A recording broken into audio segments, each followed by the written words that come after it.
Kw'igenekerezo ry'indwi Nzero no mwaka, Umukuru w'Inama Nkenguzamateka Nyeniteka Emmanuel SINZOHAGERA yaragendeye umutumba Nyambuye wo muri komine Isare mu ntara ya Bujumbura, asanzwe avukamwo, aho yagiranye inama n'abayobozi b'amashure n'abigisha bo kuri uwo mutumba kugirango baganire ingene boteza imbere igisata c'indero. Musitanteri wa komine Isare NIYONKURU Gilbert yabanje kumenyesha ingene igisata c'indero cifashe muri rusange muri iyo komine, acashimira Umukuru w'Inama Nkenguzamateka ingene abandanya batera intege. Ati igisata c'indero giteye imbere, ibindi bibazo vyogabanuka.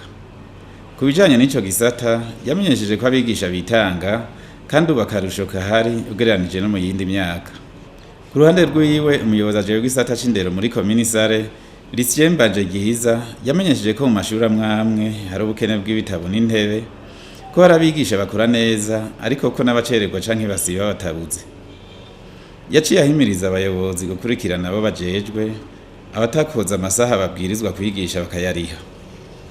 Muri rusangi umuyobozi ajejwe igisata c'indero muri iyo komine yamenyesheje ko abanyeshure bamenya cane cane mu gice ca mbere c'amashure nshingiro gusumba igice ca kabiri, ko rero abigisha bakwiye kongereza ishaka kugira abanyeshure bamenye ku bwinshi ikibazo ca leta arico Igisata. Mw'ijambo yashikirije abitavye iyo nama, Nyeniteka Emmanuel SINZOHAGERA yabanje gushima intambwe igisata c'indero giteye ko kuri uwo mutumba wa Nyambuye. Ati igisata c'indero n'ishimikiro ha ruhande y'indi migambi y'iterambere, kuko ico gisata giteye imbere ibindi birakurikira. Yarakengurutse umwimbu wo mu gice ca mbere c'amashure nshingiro, ariko avuga ko atewe amakenga n'ingene hamenya bake mu kibazo c'igice ca kabiri c'amashure nshingiro arico Igisata. Yaciye abahimiriza kuduza umwimbu kuko bifuza kuja mu bibanza vya mbere mu gisata c'indero. Kumvukira kuno mutumba twaricaye hamwe turagira ico twokwita umugambi wo guteza imbere n'umutumba mu bisata bitandukanye: amagara y'abantu, amabarabara, amashure, ibyo kuzana umuyaga nkuba, gukingira ibidukikije n'ibindi byinshi. Iyo migambi iranditse mu gitabo,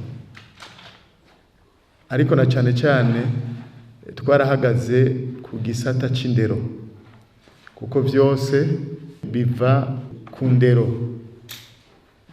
Twigiye kuri kahise aho wasanga vy'ukuri abana baheba kubera ko twari dufise ishure rimwe rigira mu wa gatanu, hama ukasanga rero umwana akiri muto kuzoja bukaruriya ruzi rwa Ntahangwa agenda kwiga mu Kirombwe canke kumanuka mu gisagara ca Bujumbura, ugasanga ntivyari vyoroshe. Niyo mpamvu turiko turagira igitabo c'imigambi y'iterambere kuno mutumba, twahagaze cane cane ku ndero kuko iyo abantu bafise ubumenyi ibindi vyose birakurikira. Iyo bafise ubumenyi baramenya gukingira ibidukikije, baramenya kubungabunga ivyo baronse, babahamagariye kugenda kwivuza baravyumva. Niyo mpamvu mubona twagerageje kubucimbiri nka bwose mbere bugize no mutumba, dusigaje agacimbiri kamwe niko tarashirako ishure, naho nye tuba twararishizeko nuko twabuze ikibanza. Rero muca mwumva yuko igisata c'indero kuno mutumba tugishiramwo inguvu nyinshi cane. Turagishiramwo inguvu kuko tuzi yuko vyose bifatiye ku ndero. Reka rero nifatikanye na nyakubahwa musitanteri mbere na deseye kubanza gukenguruka kuko turavye umwimbu turonka wawo mu w'icenda, turabona ko ari umwimbu ushimishije. Nubwo ingorane zitabuze, ariko hajya umwana apfira muri fondasiyo. Iyo rero fondasiyo imeze neza haba hari ivyizigiro, ariko kandi mutegeza kubandanya mwubaka kubera ko turavye todo réussite kuri Igisata ica idutera kwibaza ibindi bibazo. Nimba vy'ukuri fondation muba mwatanze guhera mu wa mbere gushika mu w'icenda ikomeye. Bareze muri ngaha kumenyesha mu w'icenda ni vyiza cyane, c'est bon. Mugabo kuno mutumba dukeneye kumenyesha mu w'icenda, dukeneye exeta 100%. Nico gituma twebwe objectif kuno mutumba ariyo mpamvu tumaze kubona ibibazo byagenda biraba nk'imvukira, twafashe imbere n'ingamba yuko abanyeshuri bakora exeta tubashira muri cantonnement tukabugaranira ahantu. Ivyo twabigize kugira ngo turabe ko twotegura abanyeshure ujya mwanya bariko baritegura gukora exeta, twebwe nyene nk'imvukira tubashira ahantu mu bigishe badataha iwabo kugira ngo turabe ko twoduza umwimbu. Dukeneye amanota muri exeta kugira ngo basohoke bagende mu za kaminuza. Iyo ni objective mutegeza kugira, niryo hangiro ryayo. Nimba wigisha mu wa mbere, wigisha uvuga ati uyu mwana ndiko ndamwigisha, dufise ihangiro yuko uyu mwana abana bose mfise bateza kuzogenda muri kaminuza.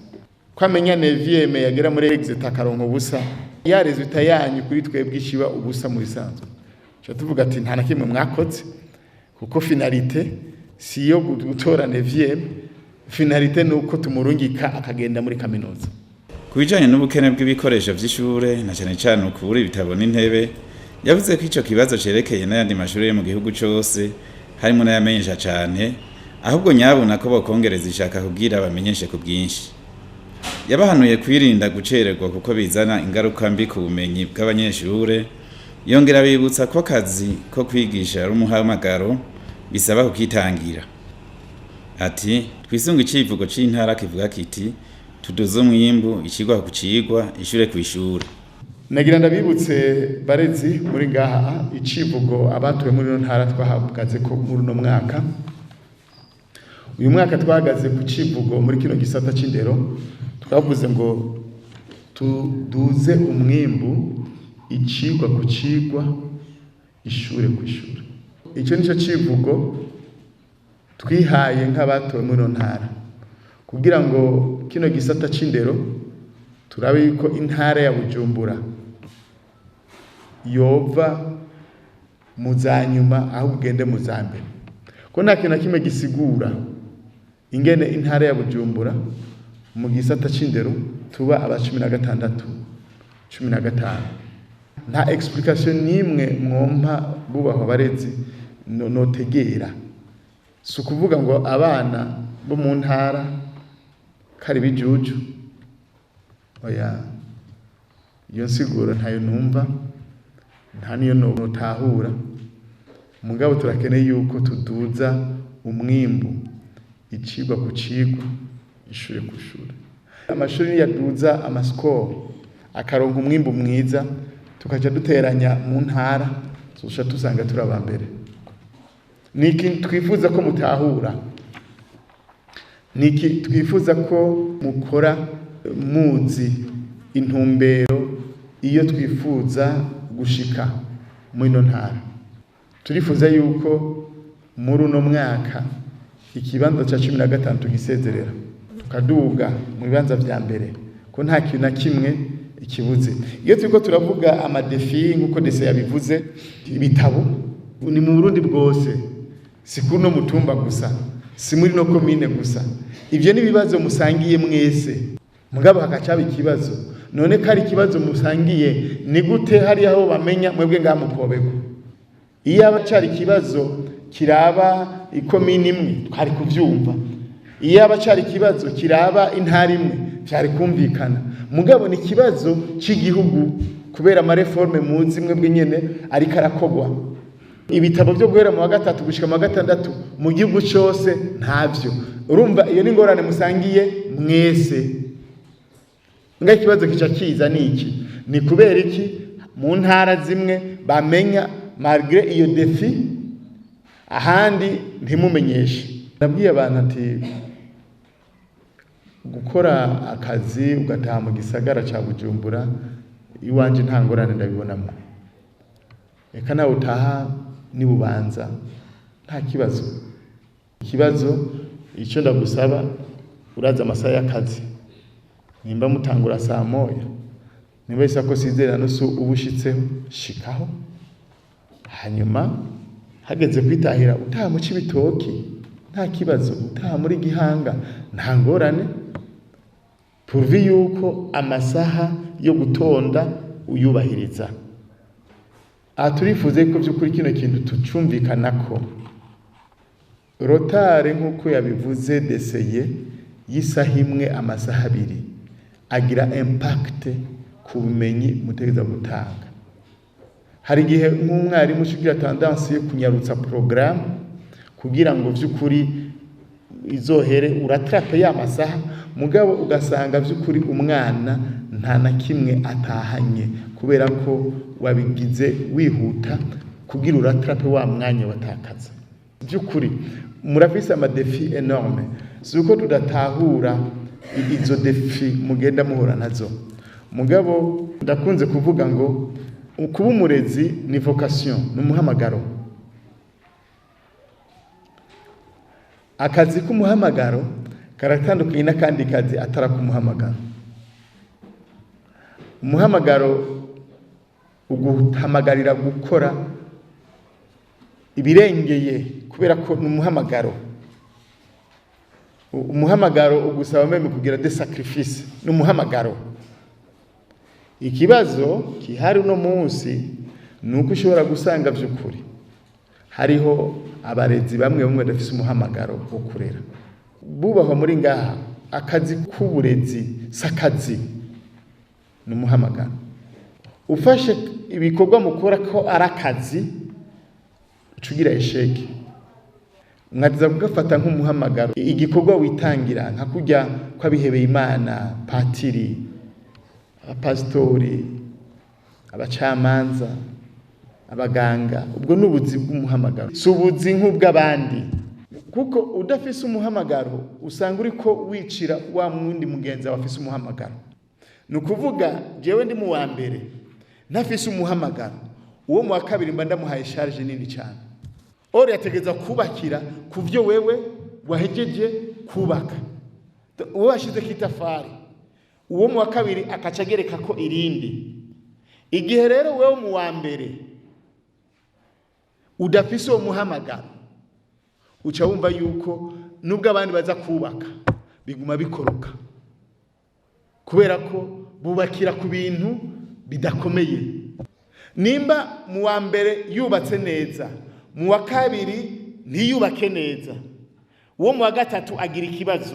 Nico gituma bisaba by'ukuri umuhamagaro udasanzwe. C'est dommage ko uno munsi ibikorwa byo kurera abana twamaze kwifata nk'akazi nkeneye akazi no kurondera akazi mugabo mwibuke buboha namwe mukenda ku ishure abavyeyi badushira amaboko y'abarezi bakaca bitahira baba bazi yuko badushize amaboko y'umuvyeyi. Mu myitwarariko yashikirijwe n'abitavye inama harimo ivyo gutorera inyinshi ibibazo by'ubukene bw'intebe gusa imashini nyabwonko kugira ngo bateze imbere igisata c'ubuhinga n'ubushakashatsi ubukene bw'abigisha bigisha ivyigwa vy'ubuhinga ubukene bw'ibikoresho vya laboratoire gutorera inyinshi bijanye no kudafungura kw'abanyeshure ku mashuri amwe kuronsa ishuri agacimbiri ko ku mutumba Nyambuye gatararironka kuvugira abigisha kongerezwa imishahara n'ibindi. Umukuru w'inama Nkenguzamateka yaratanze umuco ku myitwarariko y'abitavye inama yongerera abatekerera n'impanuro mu ntumbero yo guteza imbere igisata c'indero.